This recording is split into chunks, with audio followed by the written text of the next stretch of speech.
Hello, dreamers. Happy New Year and welcome back. Before we get started, I have a few notes about this podcast. This is an independent one-woman show, which means I depend on you, the listeners, to help keep it going and to help new listeners discover us. And there are a number of ways that you can help. You can leave a nice rating and a review on Apple Podcasts or whichever platforms you listen to your shows on. You can recommend us in true crime discussion groups and forums. You can follow the show on social media, Facebook, Instagram, X. Like, follow, comment, share, all the good stuff. And if you would like to go above and beyond, you can subscribe to the show's Patreon, where for just starting at $1 a month, you can access dozens of exclusive premium episodes that you won't hear anywhere else. And if a subscription isn't your thing, but you would still like to contribute to the podcast, you can do so through PayPal using my email, californiapod@gmail.com. All of this junk will be in the show notes. I have a lot of you to thank, but I'm not that organized right now. I'll get back to it, and I'll have some shout outs for new patrons and supporters. This is the fourth and final part of our series on the murders in Cheshire, the 2007 killings of 3 members of the Petit family. If you haven't listened to the first 3 parts, then you'll want to pause this, listen to those first, so that you're caught up. I also need to provide you with this warning. This series on the murders in Cheshire contains details involving mass murder, child sexual abuse, sexual assault, torture, and extreme violence. The material contained in this episode is not suitable for young listeners. Listener discretion is strongly advised. So in the first 3 parts of this series, we mostly went over the elements of this crime, the backgrounds of the 2 perpetrators, along with each of their individual confessions. I spent a good amount of time picking apart their confessions because I was just trying to figure out who is the biggest liar. And I told you what I believed happened and what I didn't think happened. Throughout most of my retelling of this case, I alluded to the notion that there were some serious issues raised about the police response to the 911 call that was made from the Bank of America about the Petit family being held hostage and the aftermath of the killings in the ensuing months and years. So that's what we're going to take a look at as we finish out this series. This is going to be a shorter episode, and it'll be the last one from the state of Connecticut, finally. One of the more troubling aspects of this case was something I've mentioned a couple times as we've gone along here, and it's the fact that there had been some unofficial reports coming out from at least one or possibly even more police officers or first responders who responded to the scene of the murders that morning. They had told some people in the community, allegedly, that screaming could be heard coming from at least one of the girls from inside the home while they were outside. In the documentary that I watched about this case, which was made back in 2013, some 6 years after these crimes, Jennifer Petit's sister, Cindy, she questioned what the police did and didn't do that morning. If they heard screaming towards the end of the hostage situation, then what exactly did they do about it? Did they even try to go into the house? Or did they just stand around outside and wait? She also pointed out in the documentary that surrounding the house on the first level of the home, the windows had no window coverings. There were no blinds, no curtains, no shades, nothing. And sure enough, they showed this picture of Jennifer Petit standing near her front door and some windows, and they were wide open. Her sister wanted to know if they even tried looking into the house through the windows, but for whatever reasons, information about what actions the police took that morning were not being shared that readily with the public or with the family. And as the investigation went on and the days and weeks were passing by, it only got worse. In the immediate aftermath of the killings, it seemed like the whole state of Connecticut was wanting to see these 2 men breathe their last breath at a public hanging, Never mind the judge, never mind the jury. And I mentioned that the Petit killings ended up delaying the banning of the death penalty in the state of Connecticut, but ultimately it was really a waste of time because the death penalty was inevitably repealed. It's been taken off the books as a punishment option for first-degree murder, and that happened just a handful of years following the Petit murders. I mentioned in the last episode that both killers were initially sentenced to death, but both sentences have since been commuted to life in prison once the state banned capital punishment. One of the things the documentary managed to do was to find a couple of people who had some surprisingly nice things to say about the two perpetrators of these crimes, Steven Hayes and Joshua Komisarjevsky. I don't know if they're nice things to say, per se, but considering these were and are two of the most despicable murderers in recent memory, it's basically a miracle that anyone would be willing to come forward and say that they knew a different, not so awful side of these two men. Well, one of the people who spoke out was Steven Hayes' defense attorney. So naturally, he's going to have decent things to say about his client. He said that when he first met Hayes, that he was very depressed and suicidal. He says that Hayes didn't have any real understanding of how all this happened in the first place. But his defense attorney did want to point out that prior to the Cheshire murders, Hayes did have a very long rap sheet, but his crimes were all non-violent, allegedly. He says that Hayes would do things like watch people as they drove to places like parks and stuff, and then he would watch them get into their cars. And this was an activity that Steven Hayes would participate in exclusively during the daylight hours. So when these people would walk away from their car to go hiking or whatever, he would break into their vehicle and take whatever could be taken out of it.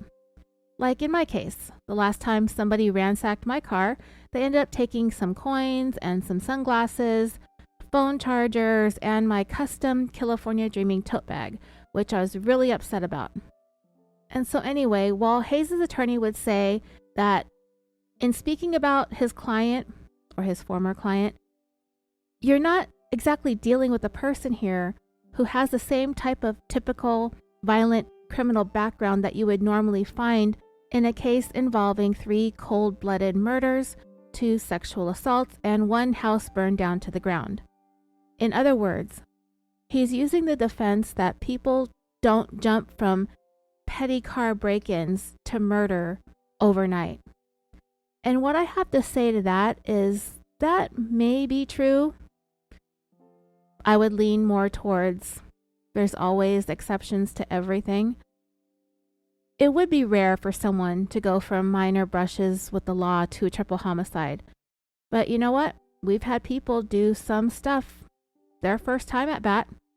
Jodi Arias, Chris Watts, O.J. Simpson, Scott Peterson, Phil Spector, that shithead up in Moscow, Idaho, and most school shooters. Think about it. Most of these people I just mentioned have insignificant criminal histories. And while most of the people that I just checked off right now, they were all accused and convicted of murdering intimate partners, with the exception of OJ and the Idaho guy, and also the mass shooters. My whole point is, even if this wasn't their first murder rodeo, every single one of these killers or alleged killers had to start somewhere and commit their very first murder without even having so much as caught a jaywalking case. Besides, having my car been broken into twice since I've moved here to Southern Nevada, I don't take it lightly. Nowadays, I'm always worried about my car being locked, if I've left anything valuable in plain sight, blah blah blah. Because even though it is petty, someone still invaded my personal space. Somebody still came and violated my car. Someone still put their yucky hands all over my pretty stuff, and leaving behind who knows what kinds of cooties and germs everywhere. I'm not going to stand there and think, wow, that's such a petty crime. I hope whoever does this manages to keep doing petty crimes for the rest of their life, because I would sure hate for that person to level up to homicide their next time out. Some people who decide one day to go out and murder, like the Moscow, Idaho guy, I know he's not been convicted, but I'm pretty sure he's guilty. I don't know. I haven't been following the case that closely. Hopefully the trial will start soon and he'll get convicted and we could just start calling him a killer. But he's somebody who just woke up one day and was like, shit, I'm going to go murder 4 people. He literally did that and never hurt anyone ever before in the past. But anyways, for his defense attorney to sit there and say, we're not dealing with your typical everyday run-of-the-mill wrongdoer. I mean, hello, look at what this guy did. His criminal past isn't all about what he did, but it's about how and why he does it. And that goes back to him being a sociopath. They all escalate, some faster than others. This Hayes character was at the end of his rope, and he did what he did. Then his attorney said this, and this is a quote, "There is no reason that anyone would look at that history and think, yeah, this guy is going to do something really bad one day." I would totally disagree with that, but really, you don't have to look into this guy's criminal history. Just look into his dead, cold, dark eyes and you will see evil. So the documentarians also interviewed Hayes' daughter, Alicia, and she seems to have made a decent life for herself, I believe first in the military and then in law enforcement, despite her father. In spite of her father? Which one is it? Despite, in spite, both, either? Are they interchangeable? I don't know. And she speaks fondly when it comes to some of her childhood memories of her dad. And she's genuinely reaching, trying to hang on to some semblance of her relationship with her father by questioning his and Komisarjevsky's culpability. And you know, it kind of sounds like her father may have battled hard to get his daughter to hang on to that part of him that she once knew, because she sounds like her father, questioning how much of this is really his fault and how much of it was his co-conspirator's fault. She also seems to be searching for answers, and you know what is really sad is that considering how many things went wrong at the Petit house that night and into the morning, the reasons behind why these 2 men did this crime is horrifyingly simple: money and sexual assault. It's tough to hear that these 2 caused so much mayhem and havoc over money and sexual assault. And that's probably why people have a hard time accepting those answers. They want something a little bit bigger or deeper or more meaningful, and there just isn't anything. These guys were a couple of idiots that had nothing going for them. The only thing that they knew how to do was take from other people, and they chose the Petits. The documentarians also interviewed Joshua Komisarjevsky's aunt and uncle. That was a mouthful. They got the news that morning of the fire and the killings from his father, informing them that he believed his son was implicated in the home invasion burglary that morning in Cheshire. And the uncle was like, that means that he was involved in multiple murders too. The uncle pointed out that you would never expect to see his last name flash across his local news channel the way that it was. Komisarjevsky is quite a unique name, and they are a relatively celebrated family of stage actors in Russia. And Joshua Komisarjevsky's grandfather was a theater director, a costume designer, and an architect. Yeah, so greatness in one's lineage is only going to carry a person so far in life. There comes a time when you have to carve out your own path. It's just for this particular Komisarjevsky, he chose violence. In his interview, the uncle did say that over the years, his brother, Joshua Komisarjevsky's dad, and his family had grown increasingly more withdrawn and isolated for some reason, but he didn't specifically say why. They were, for the most part, living their lives very quietly when all of this happened. So when the media came buzzing around their house following the murders, what they ended up doing was handing a typewritten note to the media that said, "This is an absolute tragedy. Our deepest sympathy goes out to the Petit family and to those whose lives they've touched. We cannot understand what would have made something like this happen. There's nothing else we could say at this time." Another person that was interviewed in this documentary was Komisarjevsky's counselor at the treatment center that he was seeing. And he also had a different side of this criminal to talk about. And, they showed a very nice picture of Komisarjevsky when he was younger. And he looks really nicely put together. He has a soft, handsome face, a nice smile. You would never guess, right?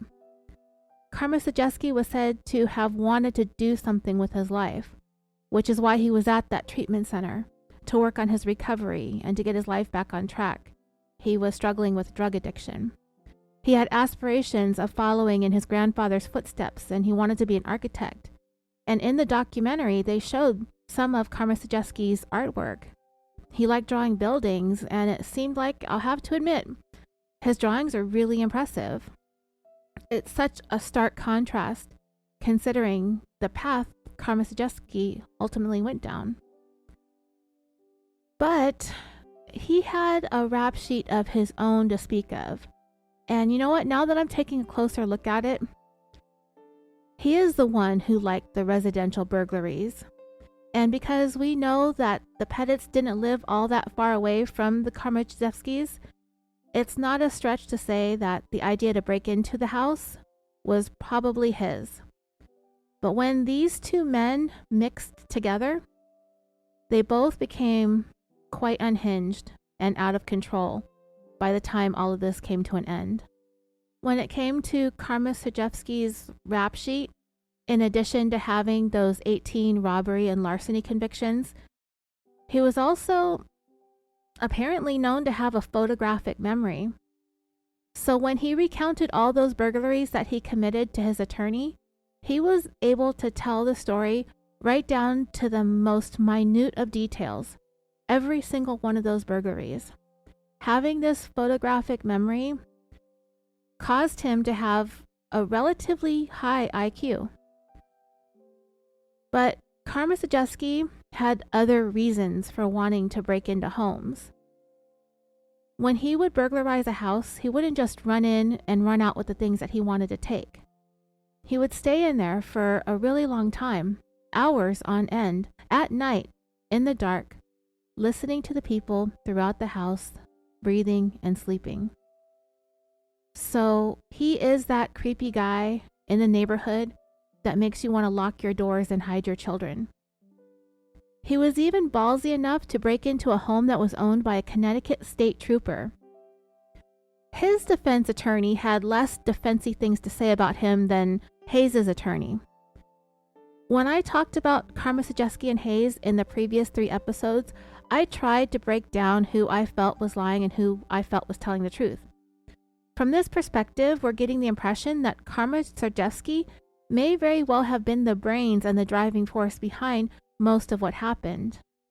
But I think collectively, they did together what they both probably were too chicken to do on their own, and it ended disastrously. Komisarjevsky's former defense attorney said that once he got to know him, he was able to see how his mind worked. And when he tried to figure out why Komisarjevsky stayed inside homes listening to people sleep, he had no apparent reason, but I would think it's because he's a child sexual abuser and a pedophile, and those urges were developing, and it was only going to be a matter of time before he would begin to act out on those urges. But Komisarjevsky needed a partner in crime. But when all is said and done and burned to the ground, to me, the both of them were equally complicit. Komisarjevsky's defense attorney had even issued a warning to the judge in his previous case that his client was a very sick man and that somebody needed to keep an eye on him and that he might be one of the worst criminals they would ever have in their courtrooms in Connecticut. So there's a red flag that was totally overlooked in 2002, right? That year, Joshua Komisarjevsky was sentenced to almost 10 years in prison for those 18 burglaries. He managed to get out on parole in just 5 years in April of 2007, only 3 months before the home invasion and murders. Next, the documentary cut to what looked like an impromptu press conference the chairman of the Pardons and Parole Board was giving. The media had been triggered to show up at his offices to start asking the hard questions about what these two rapists and killers were up to between the time they got out of jail, which was very recently for the both of them, till the time the both of them got out on parole in the months leading up to the home invasion. And while he told the press that the two suspects that they had in custody were very capable of doing what they were being accused of doing, in taking a look at their background, he said that there were no red flags, that something like this was in the works, that neither of the suspects failed any drug tests in the handful of months that they'd been on parole, which we know is not true because Hayes failed a drug test and was sent back to jail, paroled again, only to come out and go on to commit these murders just weeks later. The chairman of Pardons and Parole also said that both men were gainfully employed and that they were both living in safe, stable homes with family. And we also know that none of that is true either. So they're lying to the public now in the wake of these murders. These officials, yeah, it's really disappointing, yet somehow not that surprising. But there was one thing about Komisarjevsky's parole in his 2002 case that I should mention.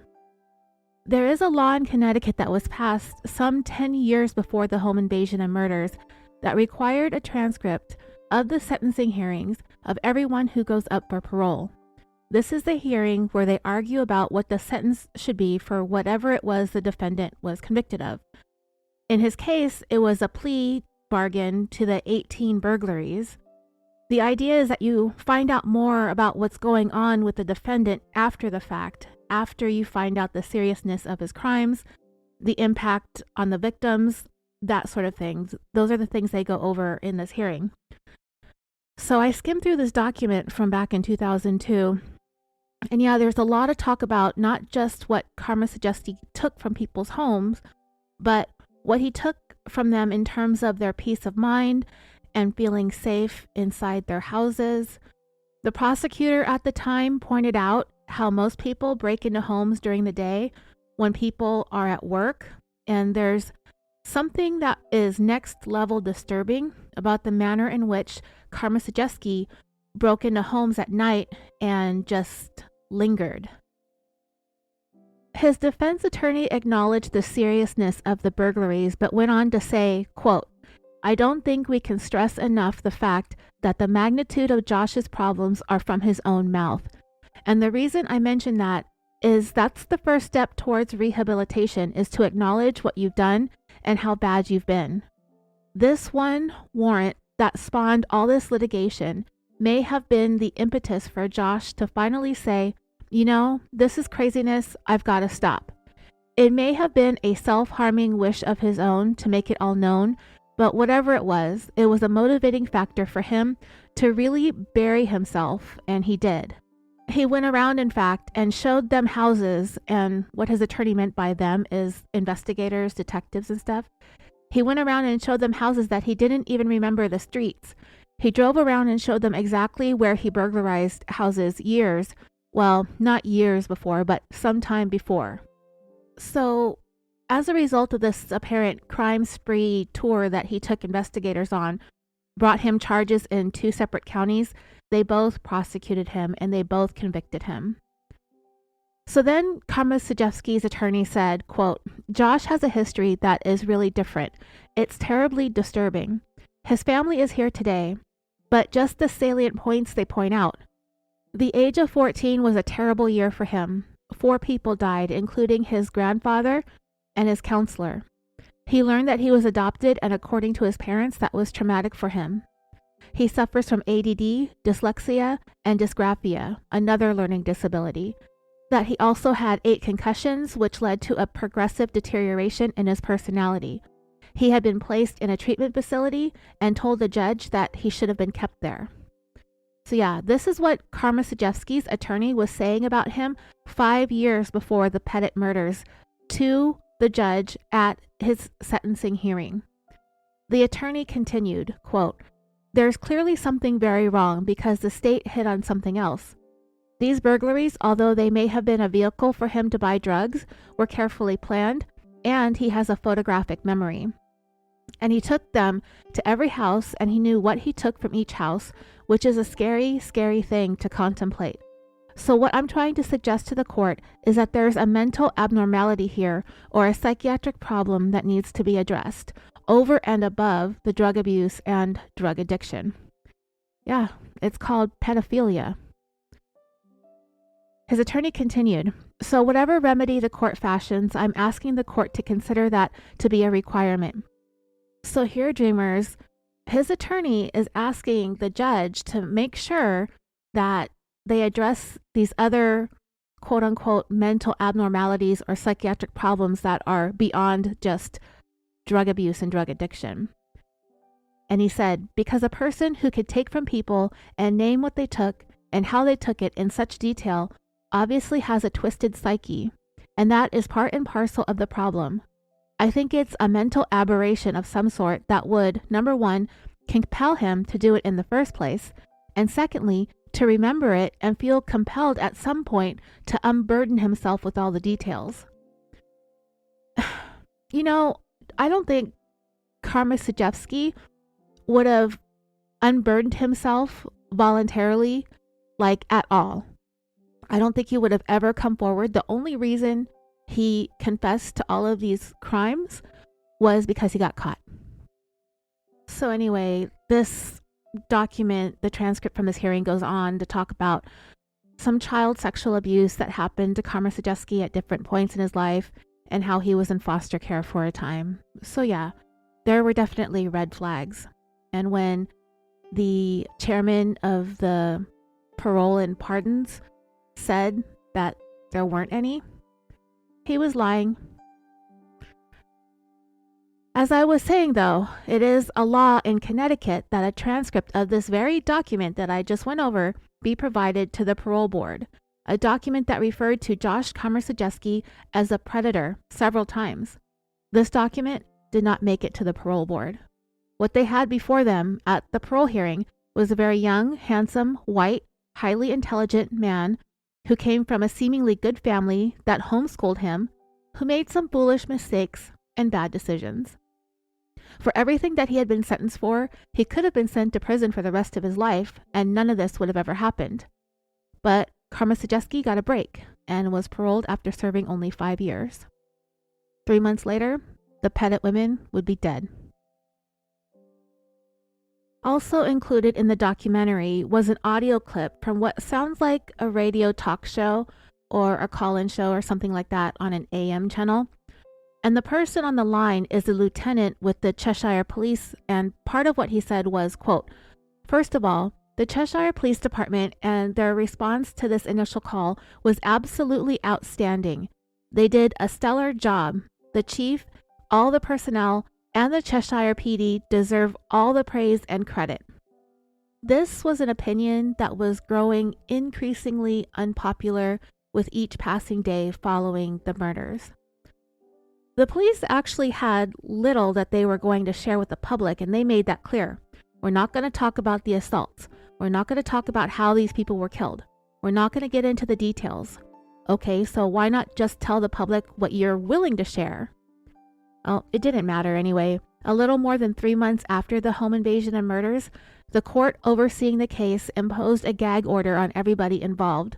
So it left everyone guessing and speculating. But the biggest question everyone had on their minds was what was going on with the police between the time Hayes got back from the bank with Jennifer and when the 2 suspects fled the house and ran right into the arms of awaiting police. The rumors had gone so wildly insane that there was even a rumor that had gone around that the only surviving member of the family, Dr. Petit, was somehow involved in this mess. Being on the other end of things, I know that I'm curious about these high-profile crimes and I want information too, but I definitely don't like sorting through rumors and fake news. So I've learned to be patient and just wait for the news to trickle out, and eventually I'll cover a story.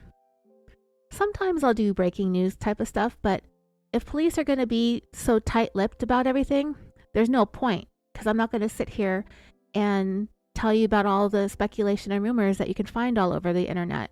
It's a waste of time. Anyway, whatever the case was going to be, both Komisarjevsky's and Hayes' defense attorneys knew that their clients were going to be looking at lethal injection if they were convicted. There were so many terrible details about this crime. I don't even know if any of you have seen the crime scene photos. I have some screenshots.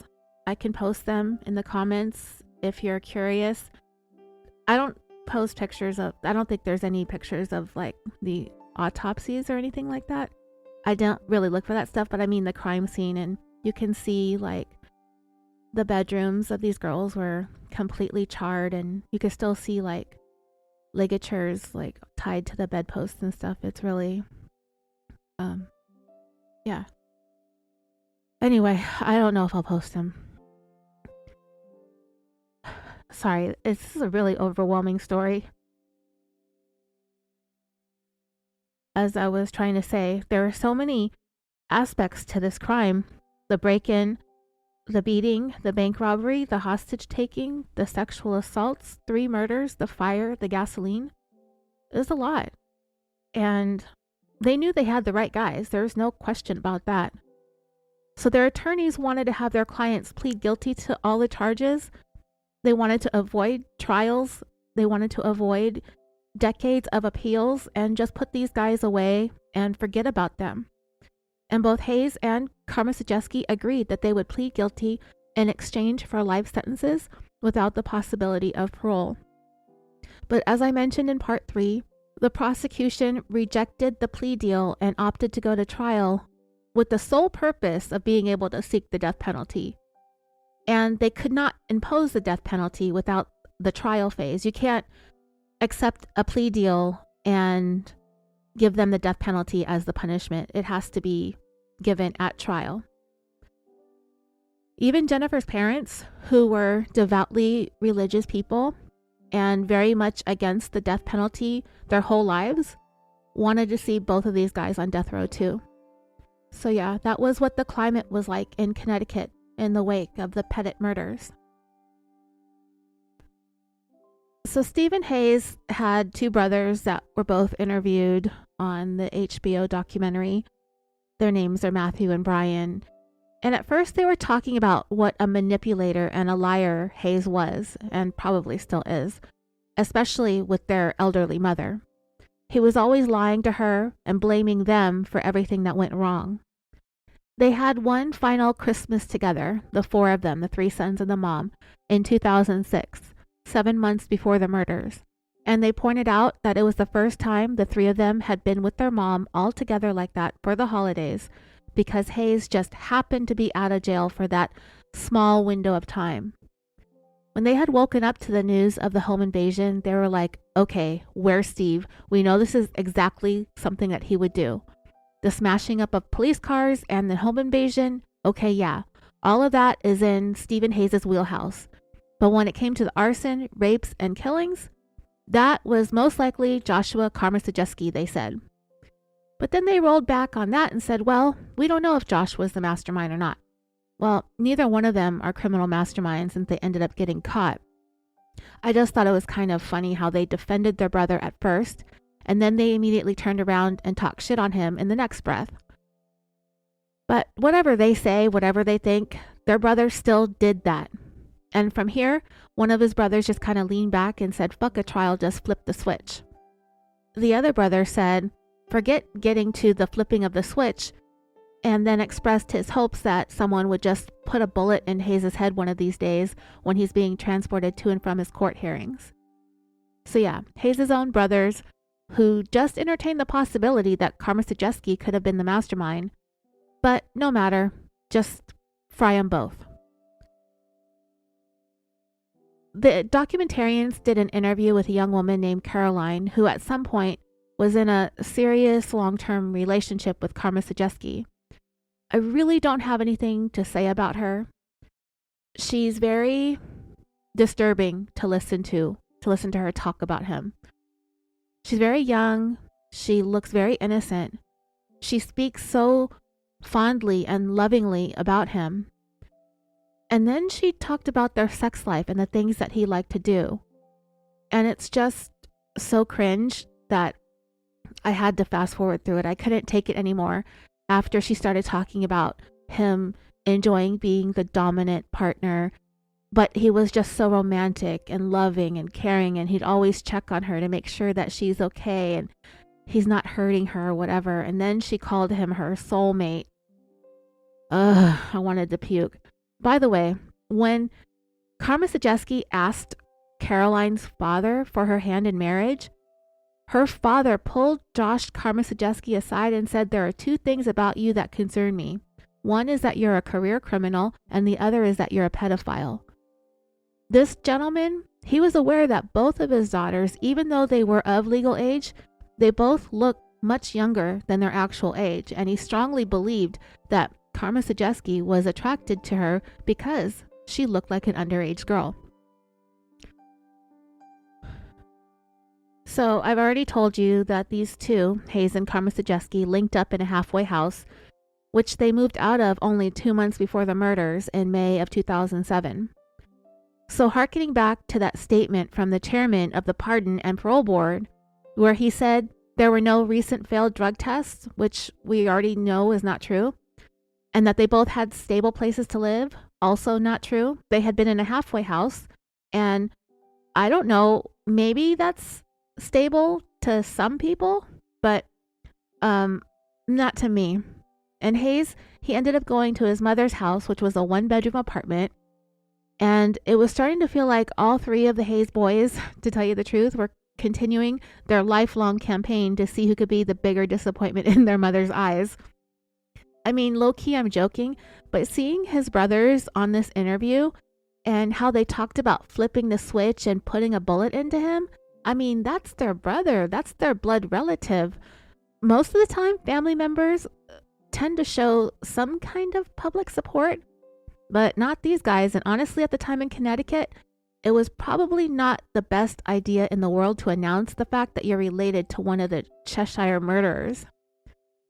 So the counselor that was working at the halfway house said, he was interviewed on the documentary too.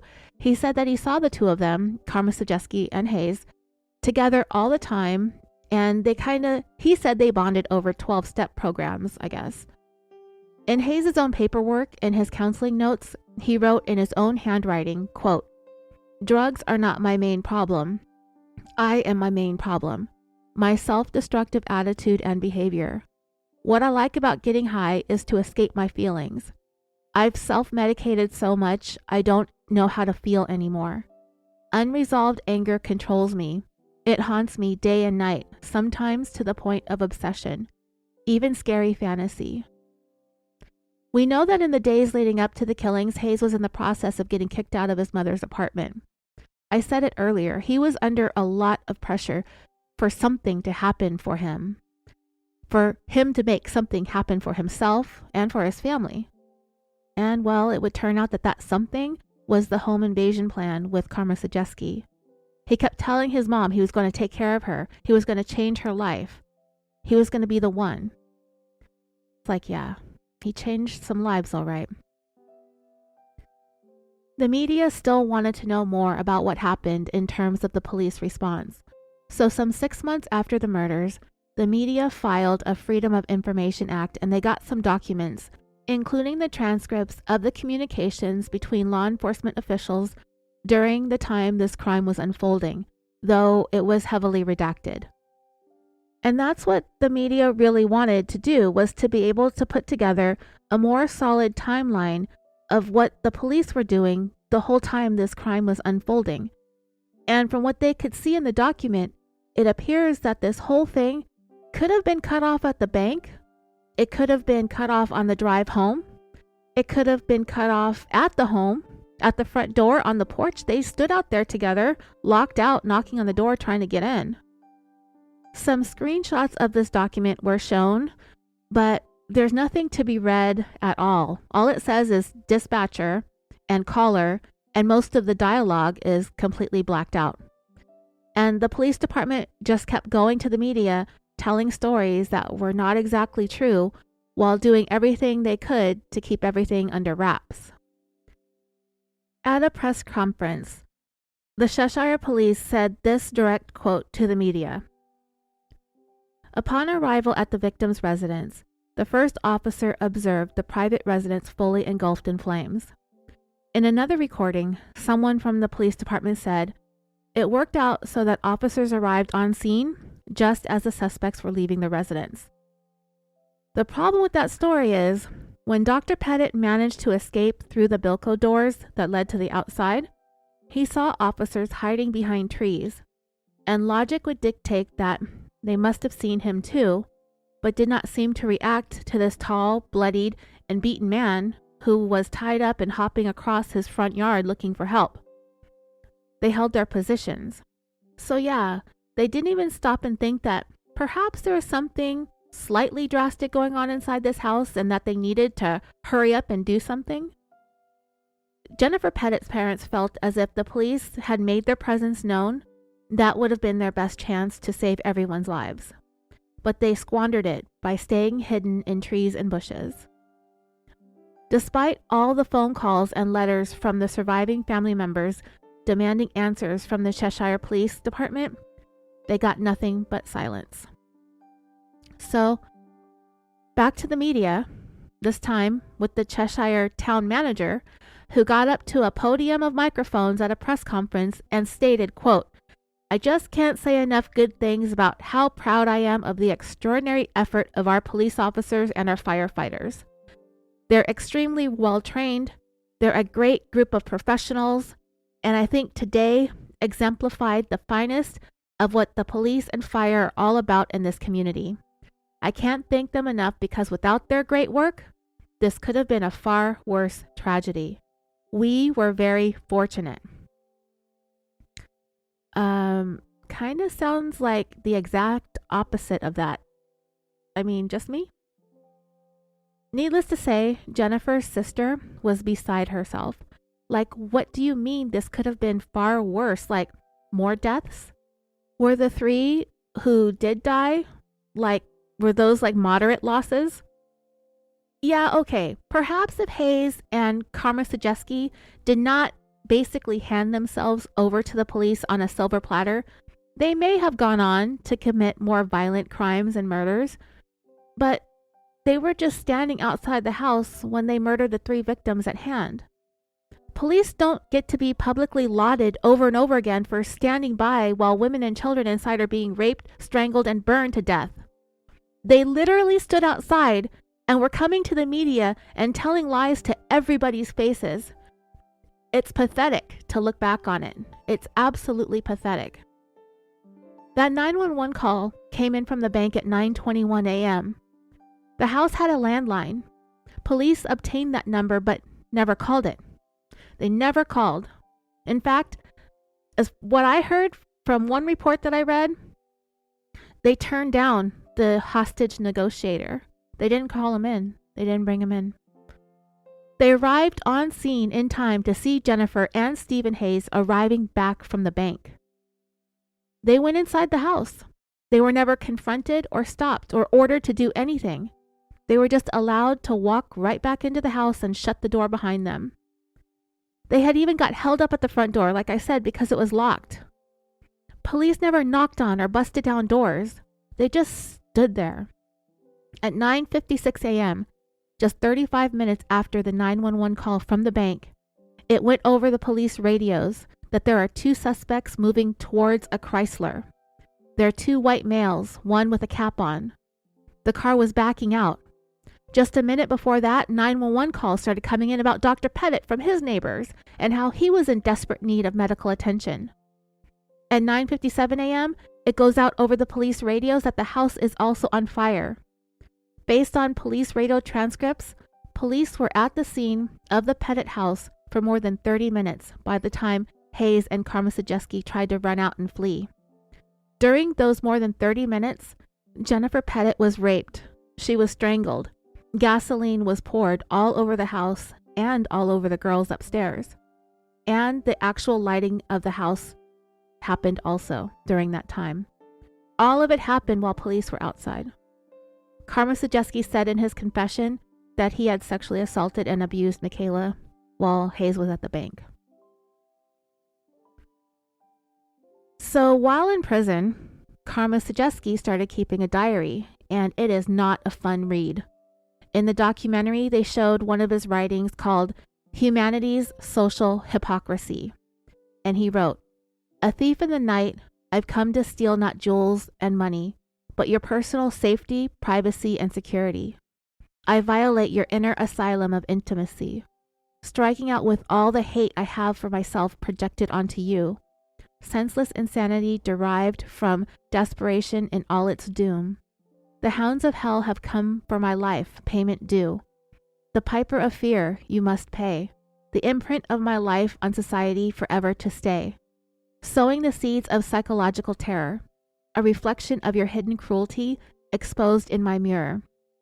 I piss on your optical illusion of peace and innocence, a menacing mind bent on vengeance, holding captive your sense of security. I feast on your animosity, your peace of mind, and reality, the possession of your thoughts." In another part of his journal, he wrote, "The Petit family passed through their fear and into the calm waters of abject terror, like mesmerized rabbits cornered by a springing predator. To see that fear, that emotional pain I feel inside every day manifest on another's face, validates that this pain in me is real, that it exists not only as an apparition in my mind, but in reality as well, sent on a convergent course, lashing out at life's ambassador, mocking my failures and illustrating humanity's scorn. The shockwaves of my self's hopelessness reverberated its bitterness through my rocked soul at the realization that I had crossed life's bridge of depravity. The awakening of my shadow, repressed within, reaching its zenith that morning with the rapturous control of Michaela. Her age was insignificant." So yeah, he wrote about the family in his journal. It's so sick. Anyway, there had come a time in Komisarjevsky's life when he almost got himself on track. He had apparently experienced a great deal of trauma due to sexual abuse by several members of his family, and that was ongoing over a lengthy period of time. Komisarjevsky's way of dealing with it was to leave his home as often as he could and go into other people's homes and kind of pretend it was his house, or just wishing for one day to be able to have a home of his own like that. His family did have him sent to a treatment facility for a time. He got involved in his local church choir, and in short order, Komisarjevsky joined the United States Marine Corps. I don't know how long he was enlisted for, but when he was discharged, that's when his family said that his life started to fall apart again. The rest of the documentary was mostly about what Komisarjevsky said, what he said when it comes to who did what, who's responsible for what, and it's a whole bunch of arguing back and forth between who was more responsible for what happened at the Petit home. Who was more honest, who lied more, who poured the gas, whose idea everything was, blah, blah, blah. I'm at this point where I'm so disgusted and fed up with these two clowns that I don't even care. It doesn't even matter to me anymore who did what. They're both on the hook for this, as far as I'm concerned anyway. And all the while, interwoven in all of this is the debate on the death penalty in the state of Connecticut. And I pretty much quit watching the documentary after this. They showed an interview with this state senator named Edith Prague, Prague, who was talking about the death penalty. The interviewer said something to the senator about her having a conversation with Dr. Petit, and how that conversation changed the senator's whole mind about the death penalty. And this is what the senator said. Dr. Petit came in with his sister-in-law. They said that if the legislature votes to repeal the death penalty, it will make it harder for the jury to make the decision of the death penalty for this monster, this Komisarjevsky. At the time, he was the one about to go on trial. The senator continued, "You have no idea. I could not bring myself to cause this man any more stress. He being Komisarjevsky, is a monster. He's such a monster, I said that they should just hang him from his penis from a tree out on Main Street. I can't think of anything bad enough that should happen to that man." After that, I was done with this documentary. Hearing those things come out from somebody who represents the lawmakers in a state, I find to be incredibly disturbing. I don't know where this woman is today. I didn't even bother looking it up, but hang him from his penis. My God. That's just how hated these men were. And everyone just wanted to see them gone. So anyway, when the dust settled and all the cases were adjudicated, the death penalty was repealed anyway. It was going to be inevitable. They delayed banning it for this trial in order to make it easier for the jury to vote for them to be put to death. So having a death penalty trial, two of them and both of them getting sentenced to death, having to get that kind of death penalty qualified jury, all of this that they did was a waste. And I'm not saying I think these guys don't deserve everything that they get coming to them, but it was just a symbolic move that was all for nothing. In the years following the deaths of his daughters and his wife, Dr. Petit did not continue to practice medicine. He struggled with survivor's guilt, but he also established a foundation in their memories and continues to serve as the president of their foundation to this day. Dr. Petit also became involved in his local politics. He's now into his third term as a representative from his district. Let me fact check that real quick. My bad. He did not run for re-election in 2022, so he served his 3 terms and now he's retired.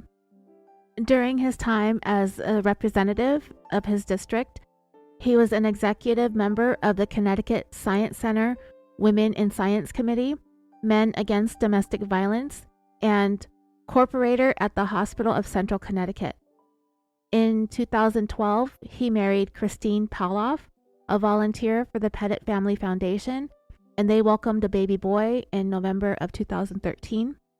Dr. Petit said that he still thinks about his family that he lost often, but the passage of time has made things a little bit easier.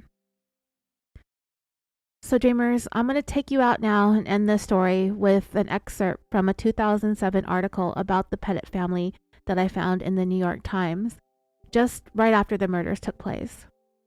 A lot was lost on that day, and the town of Cheshire has not been the same since, and I'm sorry if I am not pronouncing it correctly. I tried practicing. What you hear is what you get. This New York Times article read, "The family had become so ingrained in the fabric of life in the small town in central Connecticut that people started tweaking the name of places as a good-natured joke, but also as a sincere tribute. They called it Petitville. Dr. William Petit, Jr., an endocrinologist, had a practice in downtown Plainville, in a red brick building on Whiting Street, steps from the now shuttered Petit's General Store, which his father, William Petit Sr., had run for years. The elder Petit, who was 73 at the time, served on the town council off and on from the late 1960s through the 1990s, and recently became chairman of the Plainville Chamber of Commerce. His daughter, Joanna Chapman, was on the town council. You think of Plainville, you think of the Petits, said Deborah Tom, the president of the Rotary Club, who runs a sign shop in town. On Tuesday, 2 bouquets of yellow carnations and white roses were left in the grass below Dr. Petit's office sign, small symbols of this town's sudden pain. The day before, the authorities said Dr. Petit's wife of 22 years, Jennifer Petit, 48, and 2 daughters, Hayley, 17, and Michaela, 11, were killed after being held hostage in their home in nearby Cheshire by two men. Dr. Petit, 50, survived and was in serious but stable condition on Tuesday with a head injury. As he recuperated at St. Mary's Hospital in Waterbury, the residents of Plainville and Cheshire, 15 miles apart, were linked by their concern for him and by shock. "Everybody is stunned, beyond stunned," said Christopher Wazurko, who serves on the Plainville Town Council with Ms. Chapman and works closely with Dr. Petit's father. "We're all having a difficult time putting into words what we're feeling," he said. "You see some of the things on TV. It happens in other communities in other states, and this one has hit pretty close to home." Plainville is the kind of place that takes pride in living up to its name. It is an old-fashioned town in Hartford County, made up of about 9.6 square miles and 17,000 people. The big event each year is the Hot Air Balloon Festival. Criminal activity, town officials say, usually involves traffic violations. Many people settle down here for good, and their children do the same. Some of Dr. Petit's patients, who included relatives of council members and diner waitresses, were the children of his high school classmates. Dr. Petit is the medical director of the Joslin Diabetes Center at the Hospital of Central Connecticut and is also Plainville's health director. "We paid him a small stipend, but he did it, I think, out of a sense of community," said Robert Lee, Plainville's town manager. Mr. Wazurko, the chairman of the town council, said that if he had to estimate the amount of time the elder Mr. Petit and his wife Barbara and their children had volunteered to Plainville over the decades, it would have measured in years rather than hours. "You cannot underestimate it," he said. The members of the Petit family released a brief statement on Tuesday, asking for members of the news media to respect their privacy. "Our precious family members have been the victims of horrible, senseless, violent assaults. We are understandably in shock and overwhelmed with sadness as we attempt to gather together to support one another and recognize these wonderful, giving, beautiful individuals who have been so cruelly taken from us." Friends said that Dr. Petit's parents doted on their grandchildren, who in turn seemed to have picked up the zest for volunteerism from their grandparents. Jennifer Petit was told by doctors 8 years ago that she had multiple sclerosis. The family, particularly Hayley, became involved in raising money for the National Multiple Sclerosis Society. Hayley Petit, who had planned to attend Dartmouth College in the fall, frequently spoke about the disease at the Rotary Club, where her grandfather had been a member since 1967. She also led a fundraising campaign called Hayley's Hope in an annual walk in Cheshire, collecting more than $50,000 over the last 8 years. "The Petits were the top family fundraising team in Connecticut," said Karen Butler, a spokeswoman for the Society's Greater Connecticut chapter. Michaela Petit had planned to raise money with a team called Michaela's Miracles. "Hayley Petit wanted to be a doctor," said Maria Lascaris, Dean of Admissions at Dartmouth. She said that Ms. Petit, in her application for admission, wrote that medicine had been her career ambition ever since her father gave her a child-sized medical bag and instruments for her 4th birthday. On Tuesday at Dr. Petit's office here, a man delivering flowers asked the receptionist if Dr. Petit had recovered enough to know that his family had been murdered. Yes, he knows. Dreamers, I want to thank you so much for being understanding with me taking my time away from the show a little bit. I usually don't do this. I just had a bit of a rough July, August, September, October, November, December. And I'm trying to get my shit together one day at a time. I want to thank you for listening. Thank you for supporting me. I'm getting it together, I swear. I'm still here. I'm still alive. I'm still breathing. Still making the show. I love you all. Happy New Year to everybody. And as always, until next time, sweet dreams.